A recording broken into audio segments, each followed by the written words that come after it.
Hi friends!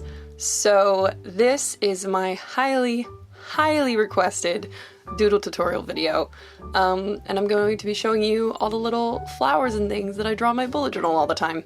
So we're gonna get right on into things with the little roses that I draw absolutely everywhere.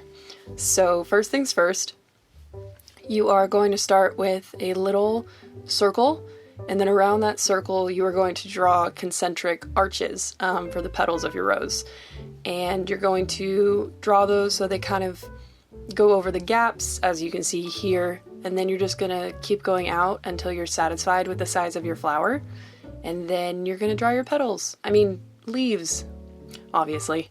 My leaves are very simple. They're just little one-liners where I swoop up and then back in order to get the veins.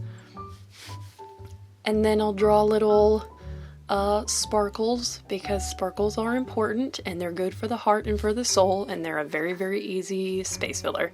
So here's another rose. Again, we draw a little circle.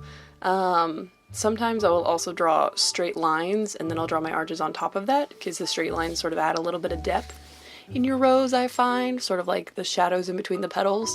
And obviously the larger your arch, the larger your petal, so take that into account. And then I'll draw the leaves again, and we have another rose. They're very simple. They take a little bit of practice just to kind of get the hang of things. And these little guys are what I call my squigglies.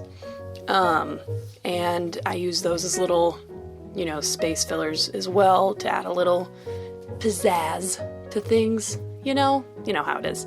And this right here is how I draw my greenery. So I'll draw a line where I want the stem to be, and then I'll just kind of work my way up on opposite sides for the leaves, and I'll make the leaves smaller the higher up I go, because that's the way those foliage works.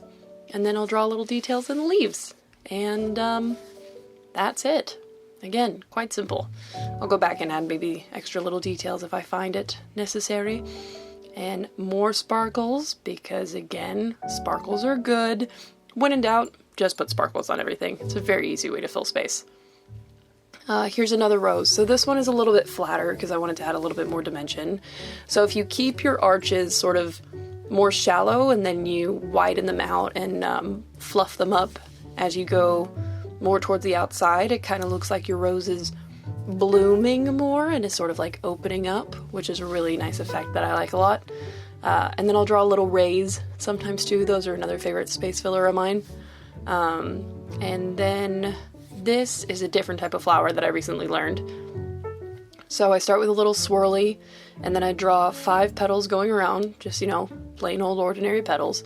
And then I will add details in the petals, so little lines and dots and things. Once I'm done with that, then I'll go in and add lots and lots of leaves. With these particular flowers, I like to add lots of leaves.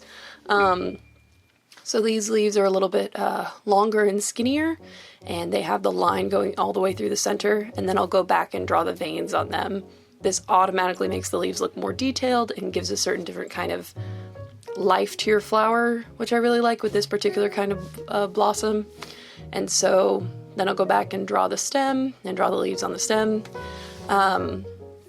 My number one tip when it comes to learning how to draw new kinds of flowers or different kinds of foliage is to just go on Pinterest or Google and search botanical prints and copy those that you see there, any ones that you might like. And as you practice on them and copy them more and more, you're able to sort of transform them into your own personal style, which is what I do whenever I want to try and learn a new flower. These are my easy sort of one-liner branches, because I just don't even pick up my pen when I draw them. As you can see here, I just go straight on up, and then of course add more dots and flowers and squigglies, as you do. And then we've got one more rose over here. But yeah, so this is a style that I've developed. I highly encourage you to find your own doodling style, but I hope that this helped a little bit. I also add these little rays, these little dot rays, which I love. It's another easy way to add a little bit of dimension and something different to your doodles. But yeah, I really hope this was helpful. This is how I draw all the things that are all over the empty space in my bullet journal. And I hope this gave you some inspiration to incorporate more greenery and doodles and things into your bullet journal spreads. Thank you so much for watching. You are a wonder and a dream, and I'll see you soon, okay?